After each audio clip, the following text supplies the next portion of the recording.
How to improve your life in 2024 সালে যদি নিজের জীবনটাকে তুমি সুন্দরভাবে গঠন করতে চাও, তাহলে গত 5 বছর ধরে আমি যে সূত্রটি মেনটেন করে চলি, যে থিওরি মেনটেন করে চলি, শুধু আমি নয়, আমার গোটা পরিবার, সেটা আমি আজকে তোমাদের সঙ্গে শেয়ার করছি। তোমরা এদিকে খুব গুরুত্ব সহকারে বোঝার চেষ্টা করো। প্রথমত, তুমি একটা ডায়েরি পেন নিয়ে বসো।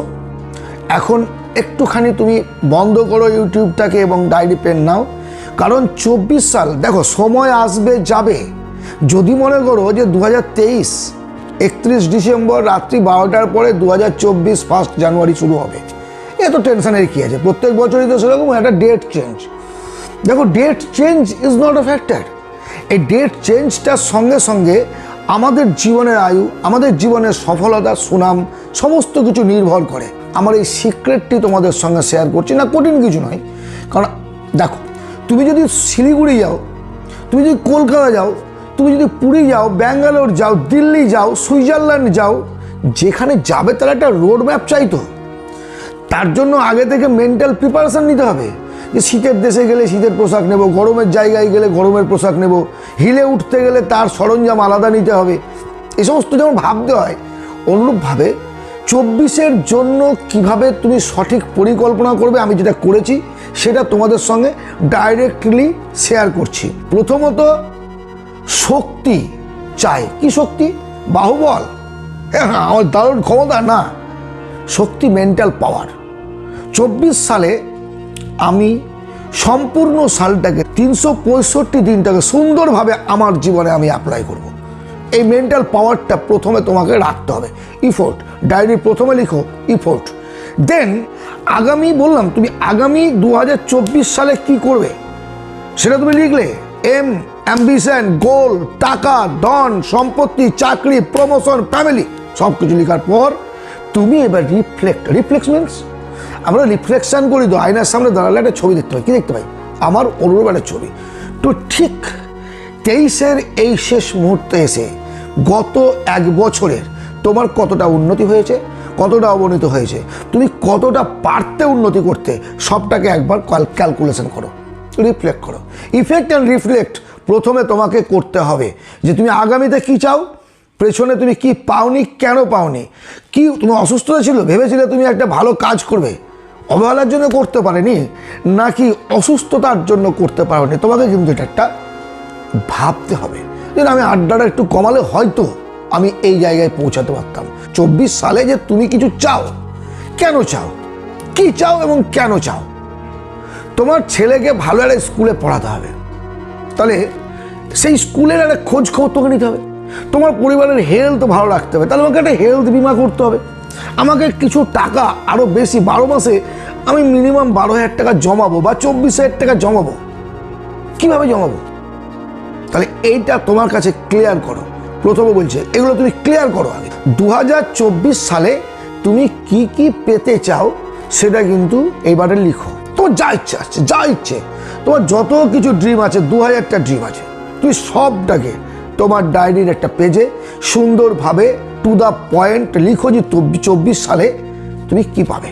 24 সাল মানে হচ্ছে 12টা মাসের একটা সাল। এই 12 মাসের এবার তুমি ডিভাইডেশন করো, কোন কোন মাসে তুমি কিভাবে এগোবে। সেই 12 মাসটিকে আবার 4টে ভাগে ভাগ করো, 3 মাস 3 মাস 3 মাস 3 মাস। প্রতিটা মাসকে আবার 4টি ভাগে ভাগ করো। সপ্তাহ, আমি বলছি 52 সপ্তাহে 1 বছর, বাট 48টা সপ্তাহ তোমাকে তোমার জীবনের জন্য কঠোর পরিশ্রম করতে হবে। সেখানে 52 সপ্তাহ নেওয়ার কোনো প্রয়োজন নেই। 2 সপ্তাহ রেস্ট রাখো, ঘুরতে যাবে, ট্যুরে যাবে, ইত্যাদি ইত্যাদি। সো এই জিনিসটা তুমি আগে কিন্তু করো। কি কি চাও সমস্ত গোলটাকে তুমি লিখো। এই গোলের মধ্যে থাকবে তোমার সম্ভব যেগুলো পাওয়া, হ্যাঁ অবশ্যই পরিবার থাকবে, স্বাস্থ্য থাকবে, অর্থনৈতিক অবস্থা থাকবে, অফিস থাকবে, সমস্ত কিছু কিন্তু আনন্দ, সমাজ, সমস্ত কিছু এর সঙ্গে ইনক্লুডিং থাকবে তোমার এই ড্রিমের মধ্যে। এবার তোমাকে একটু ভাবতে হবে, এই যে তুমি সব গোলগুলো লিখলে, 1000 গোল লেখার চেয়ে 10টি এমন গোল লিখো যে গোলটা তুমি অ্যাচিভ করতে পারবে, যে গোলটা একটা বছরে অবশ্যই পাওয়া সম্ভব। এমন সম্ভব গোল তুমি 10টা রেড মার্ক দাও যে এটা আমার 24 সালে চাই। যে স্টুডেন্ট ভাবছো আমি ইঞ্জিনিয়ারিং পরীক্ষা দেবো, ডাক্তারি পরীক্ষা দেবো, জয়েন্ট দেবো, আমি অবশ্যই ক্র্যাক করবো, সেইভাবে চাই জেদ, এটা তোমাকে চাইতে হবে। এফোর্ট চাই, পাওয়ার চাই। এইগুলো তুমি কিন্তু 10টা পয়েন্ট ভালোভাবে লিখো। আর তোমাকে বলেছি তো সেখানে, সেই মুহূর্তে তোমাকে আমি বলেছি তুমি চাও তো, অনেক কিছু চাও, আমরা সবাই চাই, কিন্তু কেন ওটা ক্লিয়ার করো। তুমি কেন 2024 সালে একজন ভালো ইউটিউবার হতে চাও, কেন ওটা ক্লিয়ার করো। সবাই ইউটিউব করছে, আমিও করব না। কেন চাও তুমি ইউটিউব করতে? আর্নিংয়ের জন্য, তোমার নলেজ শেয়ার করার জন্য, শিক্ষা দেওয়ার জন্য, আনন্দ উপভোগ করার জন্য। তুমি 2024 সালে কোথাও ভ্রমণ করতে যেতে চাও, কেন চাও? সবাই যাচ্ছে, লোক দেখানি আমিও যাব, নাহলে আমার মান সম্মান থাকবে না? নাকি ভ্রমণে গিয়ে কিছু অভিজ্ঞতা সঞ্চয় করব, কিছু মানুষের সঙ্গে পরিচয় হবে? তোমার এই কেনটাকে তোমাকে ক্লিয়ার করতে হবে। যদি তুমি ক্লিয়ার না করতে পারো, তাহলে সেই গোলটা তুমি অ্যাচিভ করতে পারবে না। যে কিছু লেখাপড়া করো, ইউটিউব চালু করো, বিজনেস চালু করো, তুমি যা কিছু ফেসবুক চালু করছো, প্রত্যেকটার কিছু পেছনে কিন্তু কারণটাকে ক্লিয়ার রাখো যে আমি এই কারণে এই কাজটা করতে চাই। কারণ ক্লিয়ার না হলে শুধুমাত্র অযথা এগিয়ে যাবে, কোনো রকম তুমি লক্ষ্যে পৌঁছাতে পারবে না। তোমার এমটা 1-2 মাস তোমার ভালো লাগবে কাজটা করতে, তারপর তুমি কিন্তু ঝিমিয়ে পড়বে। সো তোমার ঝিমুনি যাতে না আসে, সেই কারণে হোয়াইটাকে তোমাকে ক্লিয়ার করতে হবে।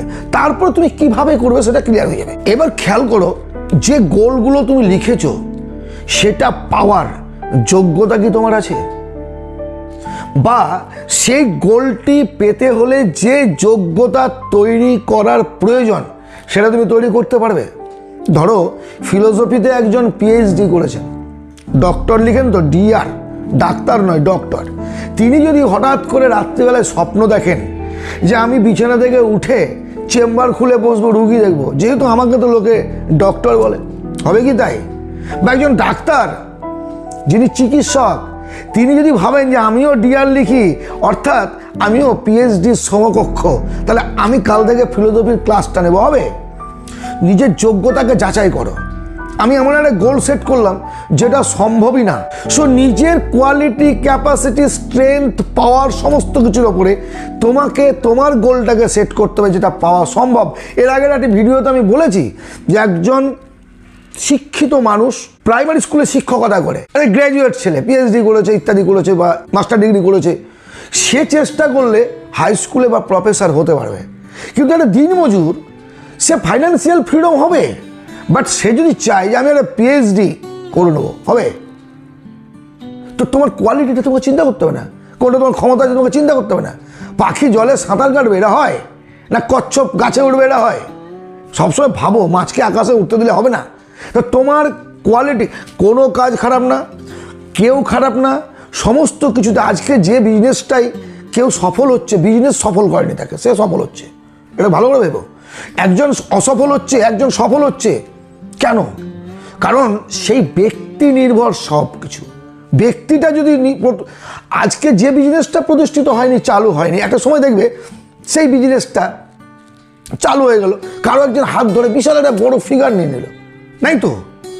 নাই তো অনলাইন মার্কেটিং তো ছিল না, কারো হাত ধরে এসছে। তাহলে যা ছিল না তা হবে, এবং কারো হাত ধরে হবে। সেই হাতটাকে তুমি শক্ত করো। নেক্সট পয়েন্টে লিখো তোমার ডায়েট চার্ট। তুমি আগামী বছরে কী কী খাবে, কী কী খাবে না। কারণ স্বাস্থ্য সম্পদ, খাবারের ওপর আমাদের স্বাস্থ্য নির্ভর করবে, স্বাস্থ্যর উপর নির্ভর করবে আমাদের মাইন্ডসেট, আমাদের মেন্টালিটি, এনার্জি, এগুলো আমাদের নির্ভর করে খাবারের ওপরে। যদি আমার পেট খারাপ থাকে ভাই সকালবেলায় উঠে, তাহলে আমি কী করে কাজ করব? আমার কাজ তো করতে পারবো না আমি। সো তোমাকে তোমার ডায়েট করতে হবে, তোমার হেলথের জন্য তুমি কী কী ব্যবস্থা নিচ্ছ চিন্তা করতে হবে। তোমার হ্যাপিনেস, আচ্ছা পরিবারকে আমি অসুখে রেখে আমার গোলের পেছনে আমি ছুটছি, সব কিছু দেখতে পাচ্ছি না, সামনে শুধু তাকাচ্ছি, শুধু গোল গোল গোল গোল গোল, কী হবে? হাঁপিয়ে উঠবে, ভালো লাগবে না। সকলকে খুশি করে, পরিবারকে খুশি করে, নিজে খুশি থেকে, খুশির মধ্যে থেকে যদি আমি আমার লক্ষ্যে পৌঁছাতে পারি, আনন্দের মধ্যে থেকে যদি আমি আমার লক্ষ্যে পৌঁছাতে পারি, লক্ষ্যে পৌঁছানোর পরে আনন্দ করব, এটা যদি ভাবতে থাকবো সেটা ভুল। কিন্তু কবে আনন্দ করবে? আনন্দের সঙ্গে লক্ষ্য অ্যাচিভ করো, দারুণ এনার্জি পাবে, এনার্জেটিক থাকবে। সো ডায়েট, হেলথ এবং ফিটনেস অবশ্যই তোমার চাই। এই পয়েন্টটাও তোমাকে তোমার এই ডায়েরির মধ্যে, প্ল্যানিংয়ের মধ্যে রাখতে হবে। চ্যালেঞ্জ সম্পর্কে, কিসের চ্যালেঞ্জ? তোমার সঙ্গে এই যে কথাগুলো আমি বলছি, তুমি কাকে কথা দিচ্ছ? কাকে? নিজেকে কথা দিচ্ছ। তুমি নিজেকে কথা দিয়েছো, এটা সবসময় কি ভাববে যে তুমি কিন্তু কারোর জন্য ডায়েরি লিখছো না, নিজের লাইফের জন্য লিখছো। যখন এই ভাবনাটা সত্যিকারের তোমার মস্তিষ্কের একটা কোনায় গিয়ে বসবে, তুমি তখন অবশ্যই সাফল্য পাবে। কারণটা কি? কারণ কথা তুমি কাউকে দাও, নিজে কথা খেলাপ করবে, কথা নিজেকে দিয়েছো। নিজের সঙ্গে নিজের বেইমানি কিন্তু সময় ক্ষমা করবে না, মাথার মধ্যে রেখো। তোমাকে তোমার যে ভেতরের অন্তরাত্মা, তোমার ভেতরের যে শক্তি, সে অনুপ্রেরণা যোগাবে যদি নিজের কথাটা নিজে রাখার চেষ্টা করো। Make your habits. এই মুহূর্ত থেকে তোমার যে ব্যাড হ্যাবিটসগুলো আছে, একসঙ্গে পারবে না আমি জানি, যেগুলো আছে একটা একটা করে ছেড়ে 2024-এ নতুন হ্যাবিট তৈরি করো। নতুন বছর, নতুন হ্যাবিট, নতুন আকাশে, নতুন নক্ষত্রের সাথে নতুন বছর, নতুন পরিবার, নতুন বন্ধু বান্ধব এবং নতুন হ্যাবিট নিয়ে আমরা বেঁচে থাকবো। আমরা নিজেরা প্রতিষ্ঠিত হব, সম্মান ধরে রাখবো। এটাই হোক সংকল্প। Last, reprogramme your dream. তুমি যে স্বপ্নটা লিখলে, প্রতিদিন রাত্রিবেলা তোমার কাজ হবে এই ড্রিমটাকে, এই স্বপ্নটাকে, এই ডায়েরিটাকে একবার করে পড়া প্রতিদিন। কেন? এইটাকে তোমার অভ্যেসের মধ্যে নিয়ে আসতে হবে। এখন লিখে আবার টেবিলের মধ্যে রেখে দিলে বা আলমারিতে তুলে রেখে দিলে তাহলে কিন্তু কিছু হবে না। তোমাকে এটাকে প্র্যাকটিস করতে হবে। প্র্যাকটিসটা অটোমেটিক হবে যখন তুমি রাত্রিবেলা প্রতিদিন রিপ্রোগ্রামিং করবে। এই কাজগুলো আমি কথা দিয়েছিলাম করছি, এর জন্য আমি ধাপে ধাপে এগিয়ে যাচ্ছি। সকালে ঘুম থেকে উঠলে যেমন ব্রাশে মাজন নিয়ে আমরা ব্রাশ করতে শুরু করি, অনুরূপভাবে এইগুলো হ্যাবিটে দাঁড়িয়ে যাবে, অভ্যেসে দাঁড়িয়ে যাবে, যেগুলো করতে হবে। এই অভ্যেস করার জন্য তোমাকে ডেলি রাত্রে শোয়ার সময় তোমাকে রিপ্রোগ্রামিং করতে হবে, তোমাকে তোমার ডায়েরি রিভিশন দিতে হবে, যাতে তোমার অবচেতন মনে একেবারে পাকাপোক্তভাবে স্থান করে নেয় তোমার স্বপ্নটা। সকালবেলায় সন্ধ্যের কথা চিন্তা করো, সন্ধ্যেবেলায় সকালবেলার কথা চিন্তা করো। হার্ডওয়ার্ক চাই, ইন্টেলিজেন্সির সঙ্গে হার্ডওয়ার্ক চাই। মাই ওপিনিয়ন, কাজ ছাড়া কোনো কিছু সম্ভব নয়। সাফল্যের একমাত্র রাস্তা পরিশ্রম, সাফল্যের একমাত্র রাস্তা উদ্দীপনা এবং সাহস। আশা করি আমার এই চার্টটা তোমাদের পছন্দ হবে। তোমরা এটাকে রিভিশন করো, রিভিশন করে পুনরায় আবার লিখে ভালোভাবে, শুধু লেখা নয়, তোমরা এটা অ্যাচিভ করার চেষ্টা করো। দেখো, তোমার স্বপ্ন তোমাকেই পূরণ করতে হবে, তোমার আনন্দ তোমাকেই উপভোগ করতে হবে। তোমার হতাশা, বেদনা কেউ কিন্তু ভাগ নেবে না, একমাত্র তুমি পারো তোমার জীবনটাকে বদলে দিতে। আমি তো একটা অজুহাত মাত্র, আমি শুধু আমার জীবনের গল্প কথা তোমাদের শোনাচ্ছি। আমরা একটা বৃহত্তর পরিবার তৈরি করে ফেলেছি, 40,000 প্লাস সাবস্ক্রাইবার, কয়েক মিলিয়ন ভিউয়ার্স।